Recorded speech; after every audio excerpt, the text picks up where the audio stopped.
Bonjour. Alors, je vous retrouve aujourd'hui en voix off pour continuer le périple des arcanes majeures. J'avais commencé une première vidéo il y a, je sais pas, une quinzaine de jours par là, où dans cette vidéo, je parlais des quatre premières.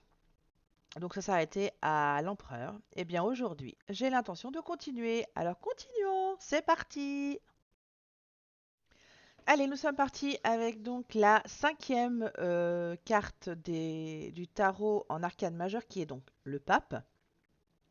Alors généralement dans cette carte, vous avez donc le personnage principal qui est le pape, bien évidemment, vous l'aurez compris.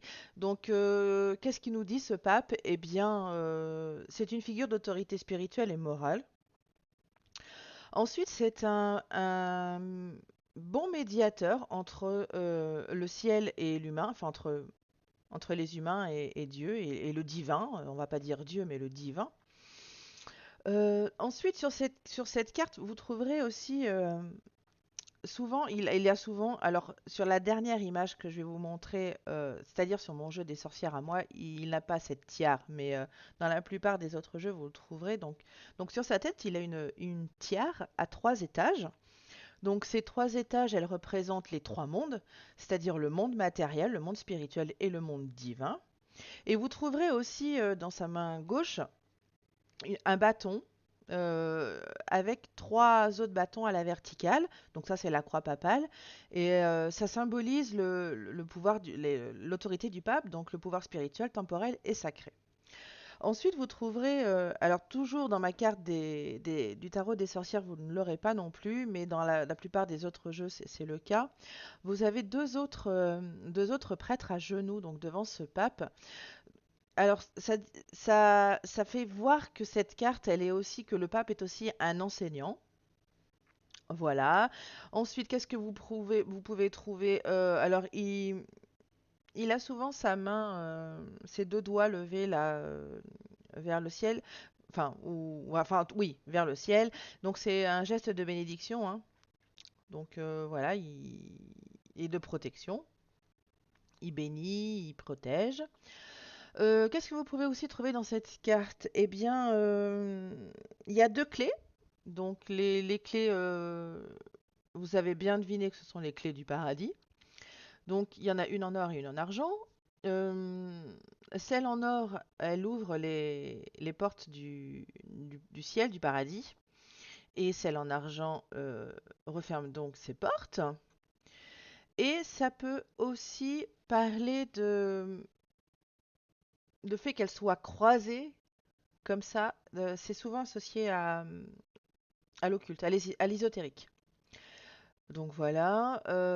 Qu'est-ce que représente cette carte? Eh bien, le pape représente la tradition, hein, la conformité, l'enseignement, la spiritualité et la religion.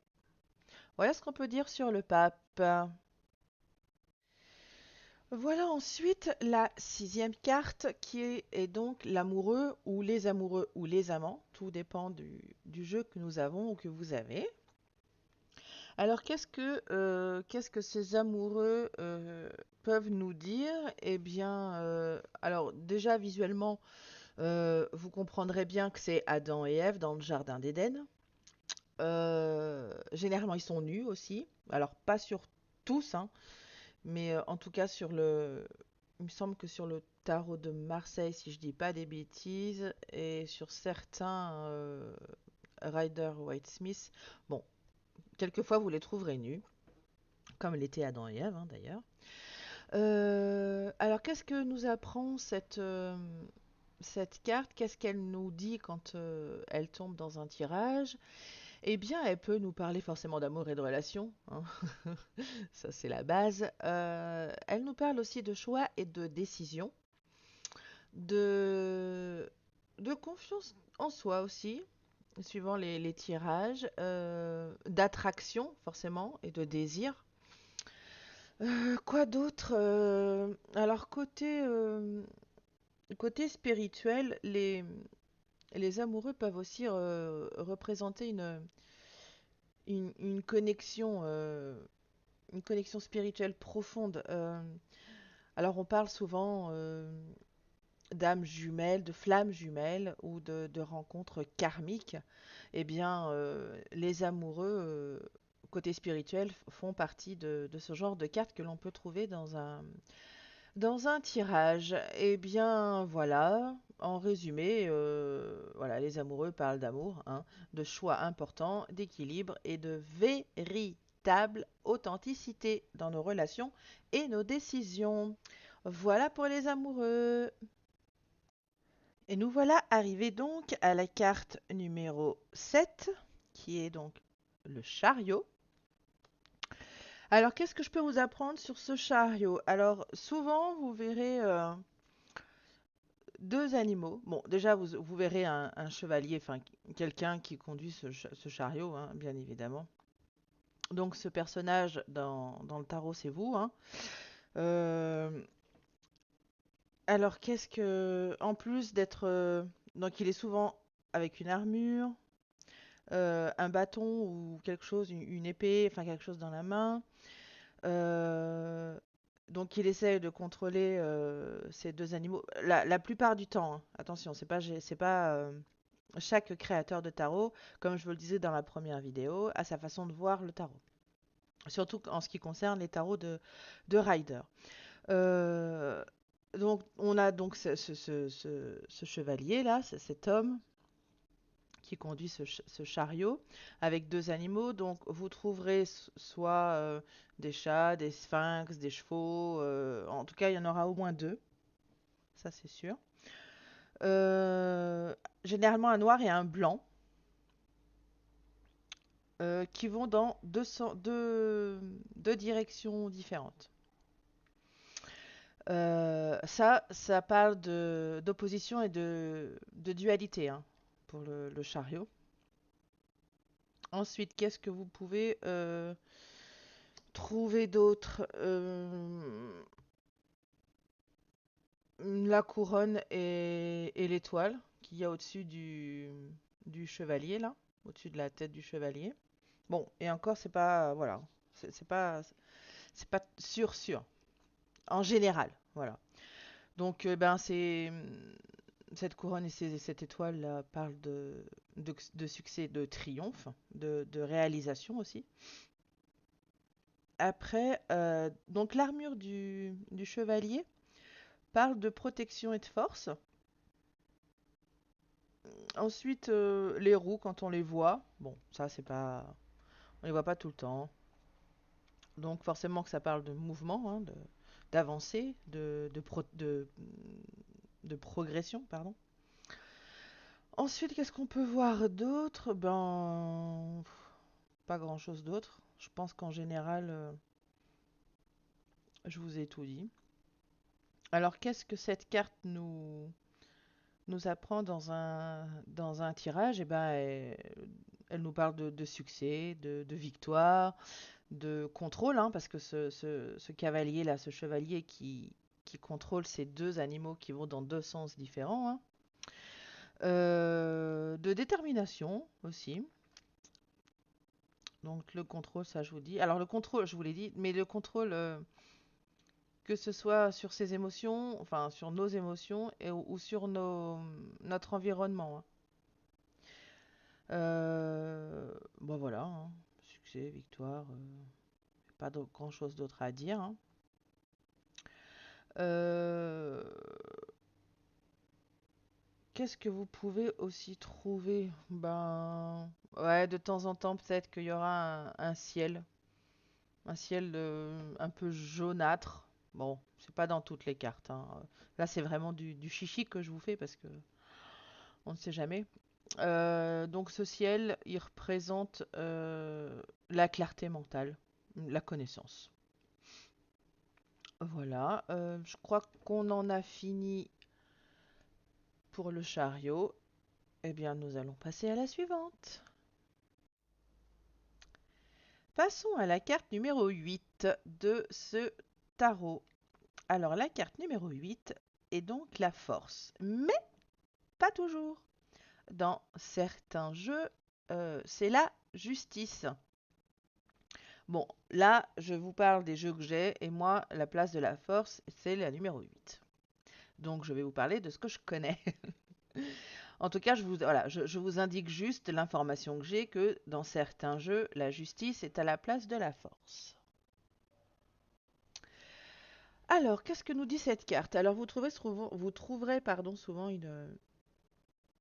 une femme avec un animal, un lion, pas toujours, mais bien souvent, un lion.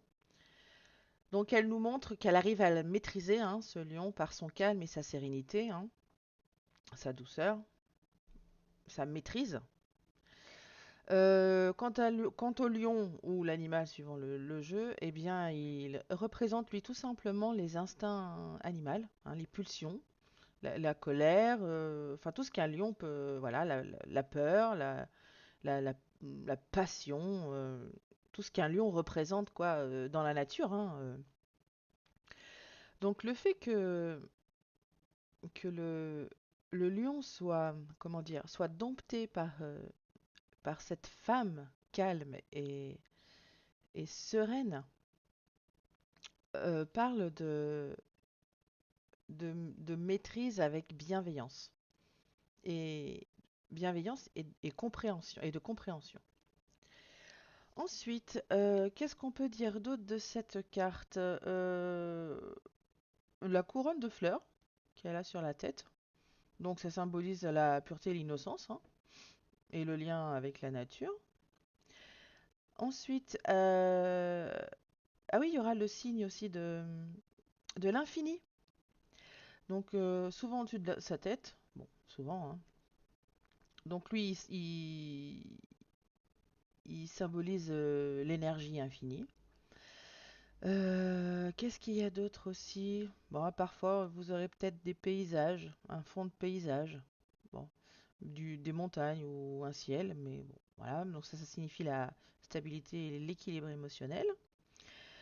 Ensuite, qu'est-ce que vous pourrez trouver? Le numéro 8 en numérologie, comme l'infini à coucher, hein, en fait, ça signifie l'équilibre. Voilà, l'harmonie. Ensuite, le lion, il peut avoir parfois certaines expressions. Donc, contrairement à d'autres interprétations où la force peut être brutale, ici, le lion, il semble plutôt